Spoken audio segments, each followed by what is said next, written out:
اللہ اللہ اللہ الحمدللہ وکفا وسلام علی عبادہ الذین اصطفیٰ اما بعد۔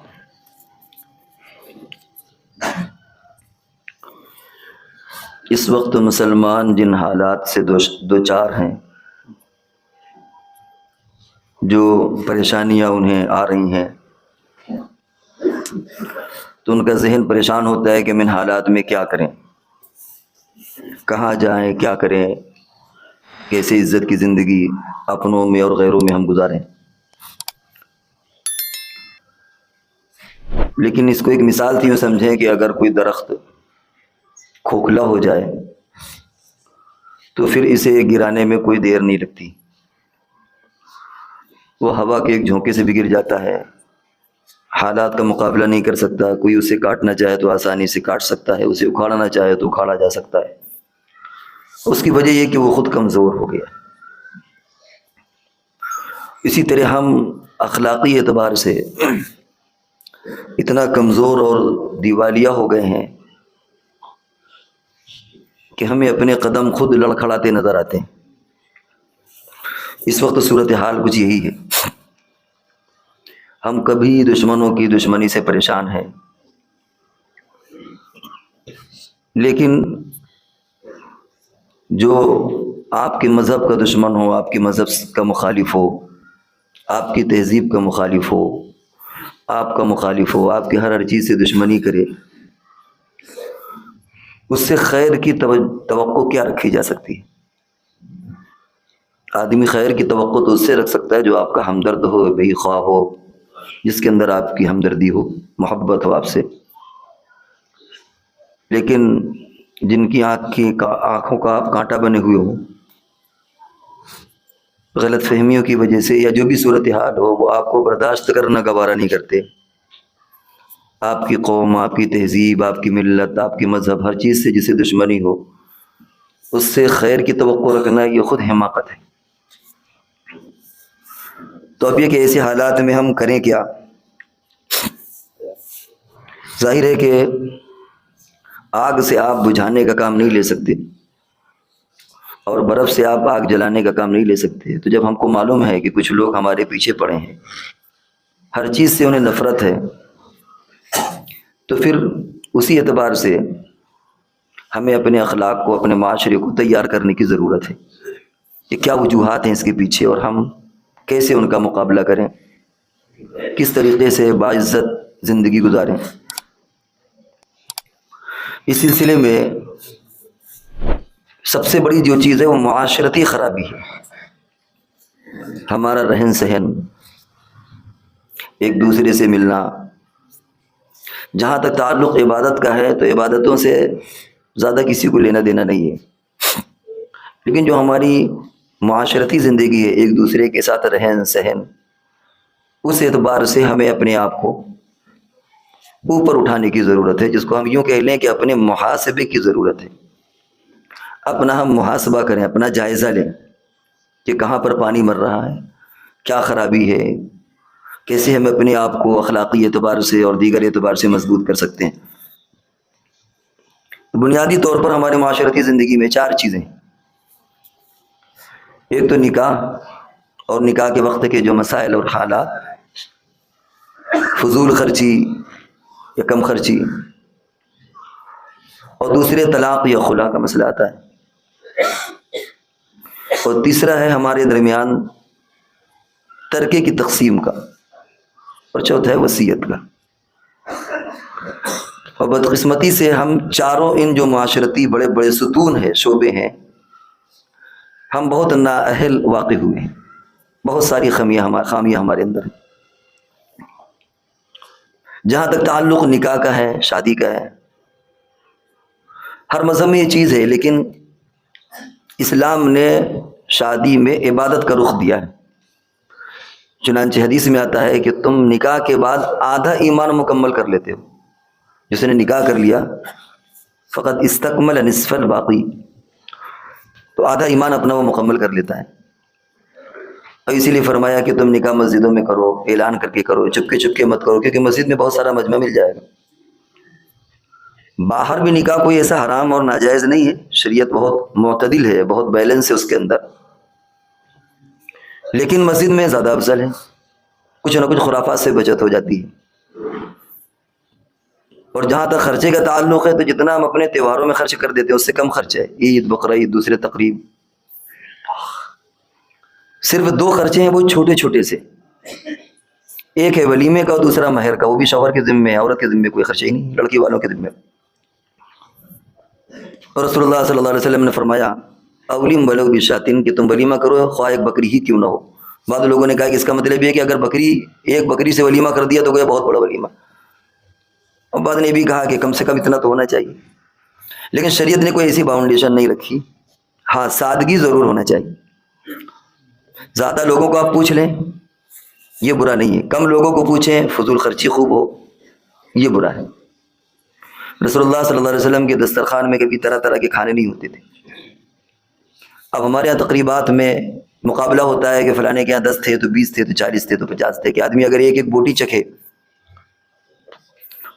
تو پورا نہیں چکھ پائے گا وہ، اور اس کی وجہ سے ان کو مجبوراً بفے سسٹم کرنا پڑتا ہے۔ یہ بفے سسٹم کی بیماری ہے ہماری، اس سے پہلے بھی ہم نے بیان کیا تھا کہ کتنے خرچے زیادہ آتے ہیں۔ جو لوگ کیٹرنگ کا کام کرتے ہیں ان سے ہم نے معلوم کیا تو بفے سسٹم میں خرچ زیادہ آتا ہے، کھانا زیادہ برباد ہوتا ہے، پلیٹیں زیادہ اٹھتی ہیں، آدمی قائل ہوتا ہے ایک پلیٹ کے بجائے اسے آدھا لیا، پھر دوسری پلیٹ کھول لیا، پر پلیٹ کے اعتبار سے بھی زیادہ خرچہ ہوتا ہے، وہ ایک الگ موضوع ہے، خرچ زیادہ ہوتا ہے۔ لیکن کبھی کبھی جب ڈشیں زیادہ ہوتی ہیں تو مجبوراً ان کو بفے سسٹم کرنا پڑتا ہے، کیوں؟ اس لیے کہ 20 طرح کا کھانا تو ٹیبل پر آپ نہیں رکھ سکتے نا، 5 طرح کی مچھلیاں ہیں، اور پھر اس پر بٹیرے بھی ہیں، اور پھر اس پر گوشت بھی کئی طرح کا، اور روٹیاں بھی، اور مٹھائی کے بھی، میٹھا بھی ہے، نمکین بھی ہے، تو تھوڑا تو آپ رکھ سکتے ہیں، لیکن اگر بہت سارے آئٹم ہوں تو 20 30 25 آئٹم آپ اس میں نہیں رکھ سکتے، اس لیے مجبوراً نہ چاہتے ہوئے ان کو بفے سسٹم کرنا پڑتا ہے۔ تو اس میں خسرت دنیا والآخرہ، دنیا کا نقصان تو یہ ہوا کہ خرچ زیادہ ہوا، اور آخرت کا نقصان یہ ہوا کہ فضول خرچی ہوئی، اس کا حساب دینا پڑے گا۔ حدیث میں آتا ہے کہ میدان محشر میں 5 چیزوں کا سوال ہوگا، جس میں جوانی ہے، وقت ہے، اور فلاں فلاں فلاں۔ ایک چیز یہ بھی ہے کہ تم نے کہاں سے کمایا اور کہاں اس کو خرچ کیا۔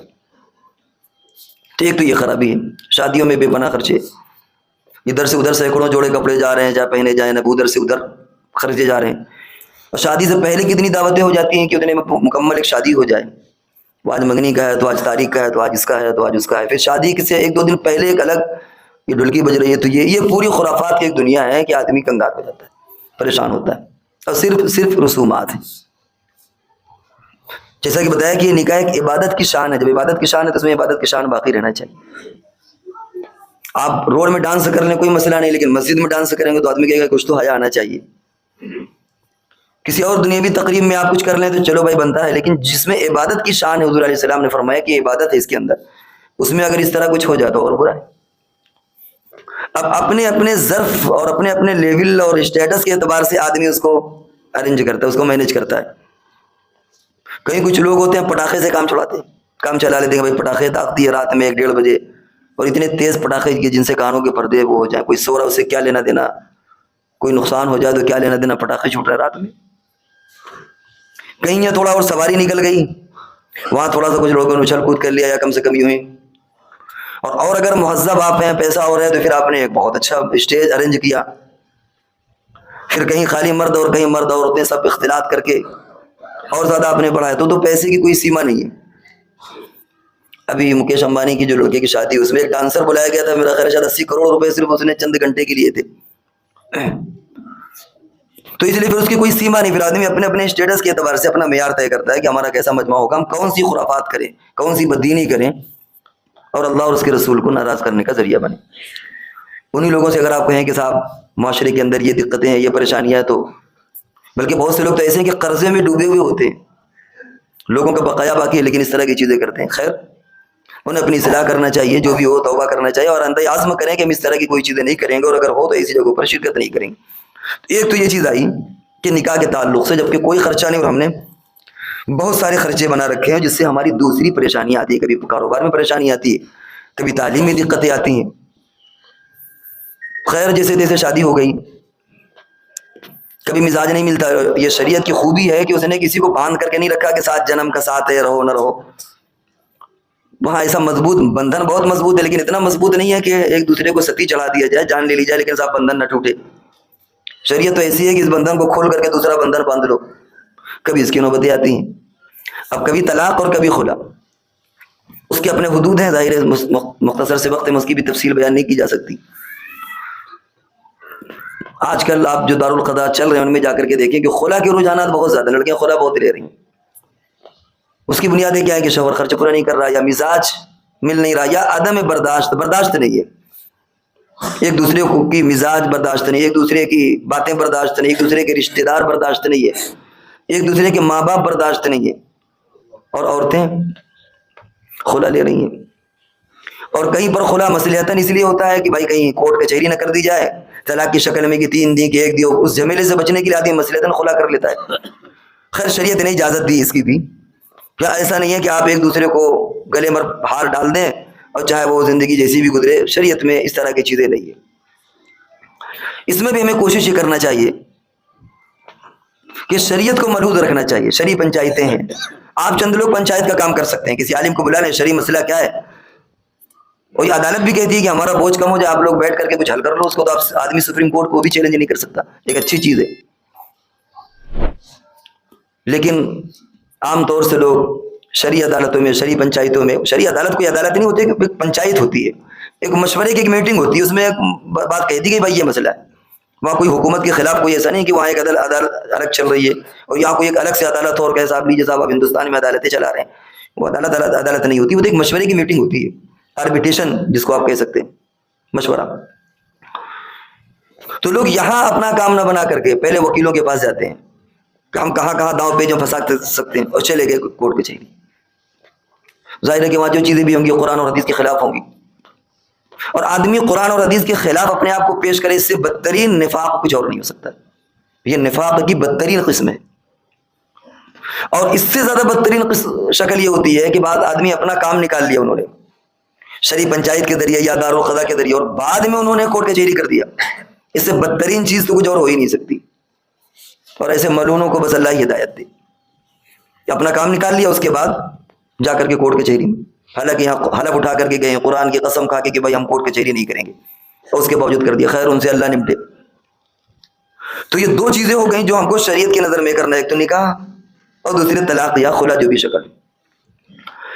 تیسری جو صورت ہوتی ہے ہمارے معاشرے کی، وہ ترکے کی تقسیم.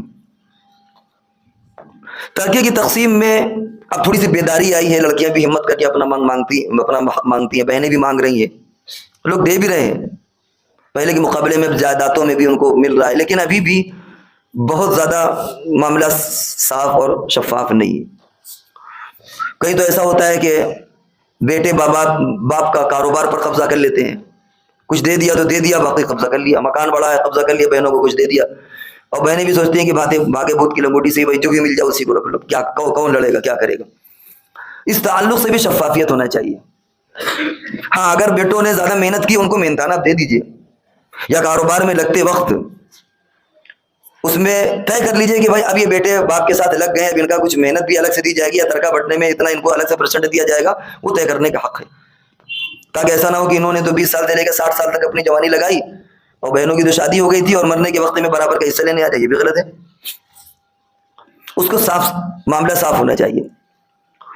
لیکن کہیں پر یہ خامیاں اور غلطیاں ہو رہی ہیں کہ بہنوں کو کچھ دے دا کر کے راضی کر دیا، اور اس طرح گول مول سا معاملہ رہتا ہے اور دل صاف نہیں ہوتے.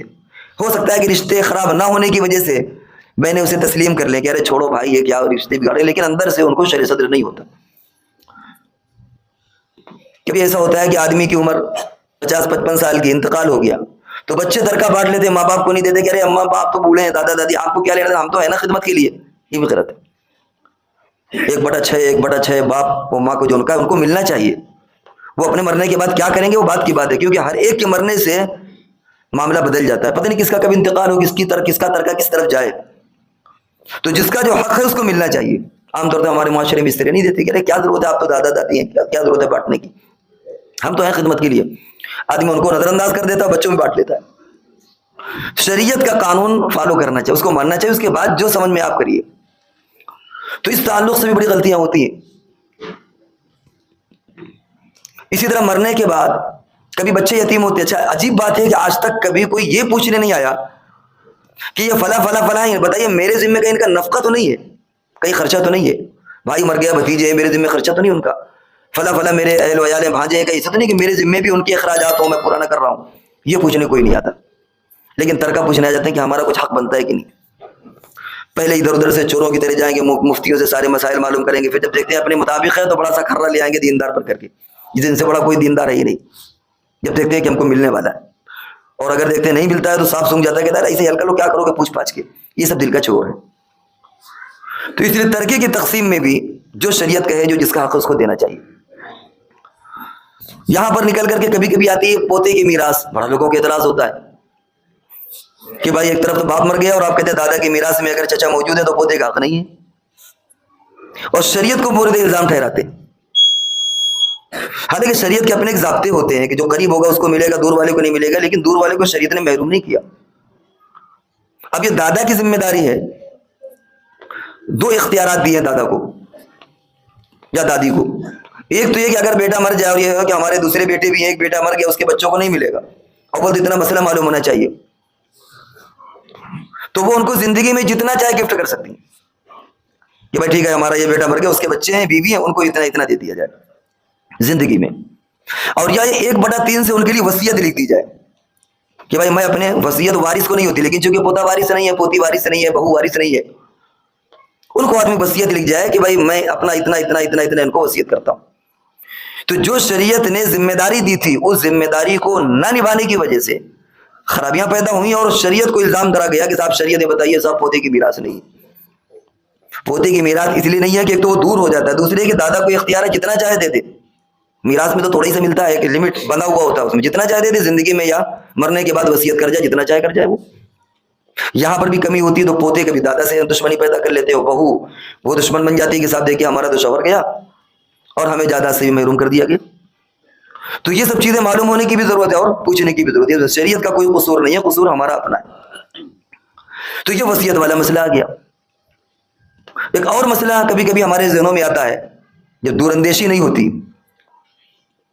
شریعت نے کبھی جذبات سے نہیں کھیلا، بہت صاف صاف وہ حکم بیان کرتی ہے، دودھ کا دودھ پانی کا پانی. آج کل ایک چیزیں چل رہی ہیں کہ صاحب اگر عورت کے نام پر رجسٹری کرا دی جائے تو کچھ پیسے بچ جاتے ہیں، اور بہت سے سمجھدار لوگ ہیں اللہ رحم کرے ہر چیز بیوی کے نام فیکٹری بھی کر دیا، بیوی کے نام کاروبار بھی، اور یہ کمپنی کھولی کمپنی بھی، اور ٹینڈی بھی، اور یہ بھی سب بیوی کے نام کر دی. اس میں دو خرابیاں ہیں. ایک تو یہ کہ اگر کبھی اس کا موڈ سنکا اور بہکا، اور ایسے واقعات اس شہر میں ہمارے سامنے بھی آ چکے ہیں، تو وہ شوہری کو نکار دیتی ہے کہ جاؤ میاں باپ ہوا کھاؤ، ہم کو طلاق دو، ہم خلا لے رہے ہیں اور ہم تو اپنی نئی طور پر زندگی گزار رہے ہیں. بہت سے لوگ ہوتے ہیں سعودی کمانے جاتے ہیں، ہر چیز بیوی کے نام، اور بعد میں آ کر کے وہی لات مار دیتی ہے. یہ فردی چیزیں نہیں، سب واقعاتی چیزیں ہیں. اب آدمی کہتے ہیں زندگی بھر تو حماقت کیوں کیا تم نے، تم کو اپنے نام رکھنا چاہیے، ایسی کون سی محبت ہے کہ آپ کمائے بیوی کے نام سب کر دیں. ایک اور واقعہ اس طرح کا ہوا کہ سب کچھ بیوی کے نام ہے. گاڑی میں جا رہے تھے، اللہ کی مرضی اس سب کا بیوی بچے سب کا انتقال، سب ایکسیڈنٹ میں مر گئے بیچارے. اب سب کچھ تو بیوی کے نام رکھ چکے تھے، اب آگے بیوی کے رشتہ دار، کاروبار پر بھی قبضہ، اور یہ کمپنی پر بھی، اور فیکٹری پر بھی، اور مکان پر بھی، اور یہ پر بھی، اور وہ سب پر قبضہ کر لے گے. اب جو شوہر کے ماں باپ ہیں وہ ترستے رہ گئے، کیونکہ جب بیوی کا ہے تو بیوی تو بہو ہے، بہو کا ترکہ سسر کو تھوڑی جائے گا، دیور کو تھوڑی جائے گا. یعنی جس مرد کا سب کچھ ہے اس کے خونی رشتہ داروں کو اوپر کے ہوں یا نیچے کے ہوں کچھ بھی نہیں ملا، وہ سب بیوی کے رشتہ دار آ کر کے لے گئے. بیوی کے بھائی ہے وہ اپنا، بیوی کے وہ سب ماں باپ ہے وہ سب، اور یہاں پتہ چلا کہ وہ جس بندے نے کیا تھا اس کے بوڑھے ماں باپ روتے رہ گئے، ان کو گھروں سے نکالا گیا. اس شوہر کے چھوٹے بھائی تڑپتے رہ گئے، ان کو بھی باہر کیا گیا، کہ سب کچھ بیوی کے. جب ظاہر بات ہے جب مرے گا تو بیوی کا بنے گا، بیوی کا ترکہ تو ہوتے ہی چلا گا. اب آپ لا کہتے رہیے کہ میں نے اس لیے کرایا تھا کہ صاحب وہ رجسٹری میں پیسہ کم بچے زیادہ بچے، وہ آپ جواب دیتے رہیے. عدالتیں بھی یہی کہیں گی کہ بھائی آپ عدالت میں کیس جائے گا، بھائی بیوی کا سب کچھ ہے اس کے رشتہ داروں کو ملے گا. شریعت میں آپ پوچھیں گے، شریعت بھی کہہ دے گی بھائی بیوی کے نام پر ہے، جس کے نام پر اسی کا سمجھا جائے گا، آپ کی نیت کیا ہے وہ آخرت میں سمجھیے گا. سب کچھ بیوی کے ماں باپ کو، بیوی کے بھائی بہنوں کو، بیوی کی طرف ترکہ چلا گیا، اور شوہر کے سارے رشتہ دار ماں باپ بھائی بہن سب تڑپتے رہ گئے، اور سارا کا سارا ادھر چل گیا. تو اس لیے ہمیں بہت آنکھ ناک کھول کر اس کی اجازت ہے. ارے ہم کرے تھوڑی دیر مان لیجیے ایکسیڈنٹ نہیں ہوا، یوں ہی انتقال ہو گیا، کوئی موت دیکھ کر کے آ جائے، اٹیک پڑ گیا مر گیا، سب کا سب کچھ چلا گیا کہ نہیں. شریعت میں ان چیزوں کا بھی لحاظ ہے کہ خونی رشتوں کا کی رعایت کی جائے. اسی لیے شریعت نے کہ کون مرتا ہے کہ کس کو پہنچے. حتیٰ کہ شریعت نے اتنی رعایت کی ہے کہ اگر مرنے سے پہلے فرض کر لیجیے کہ اس کے بچے نہیں ہیں، اس کے بھائی ہیں، بہنیں ہیں، کبھی من مٹاؤ ہو گیا ہے، اگر مرنے سے پہلے یہ سارا اپنا ترکہ وصیت کرنا چاہے تو شریعت کہتے ہیں کہ نہیں، تمہاری وصیت نہیں چلے گی. مرتے وقت کیا وصیت کرو گے تم؟ ان کو بھی تم کو 1/3 میں تمہاری وصیت ہوگی، باقی میں نہیں.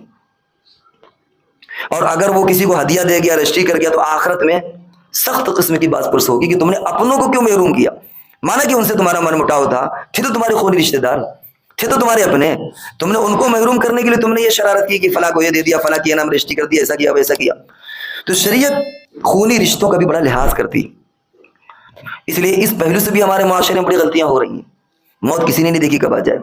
سب کچھ کمایا ہوا ایسے لوگ لے گئے جن سے آپ کا کوئی ربط نہیں، اس کے خود خونی رشتہ دار چاہے اوپر کے ہوں چاہے نیچے کے ہوں، سب کے سب محروم رہ گئے. تو اس لیے اس وقت ہمیں دشمنوں کی دشمنی کا رونا رونے کے بجائے اپنا محاسبہ کرنا چاہیے. ہم یہ نہ دیکھیں، ظاہر بات ہے کہ جو آپ سے نفرت کرتے ہیں ان سے محبت کی امید مت رکھیے. وہ آپ کے مذہب کے، آپ کے اخلاق کے، آپ کی ذات کے، ہر چیز آپ کے دشمن ہے، ان سے کیا خیر کی توقع رکھ رہے ہیں. یہ تو ایسے ہی کہ آپ آگ سے یہ توقع رکھیں کہ پانی بجھا دے گی، اور برف سے یہ توقع رکھیں کہ اس سے آگ جلا لیں گے. وہ توقع مت رکھیے. اپنے محاسبے کی ضرورت ہے. اور 4 چیزیں آپ کے سامنے بیان کی گئیں.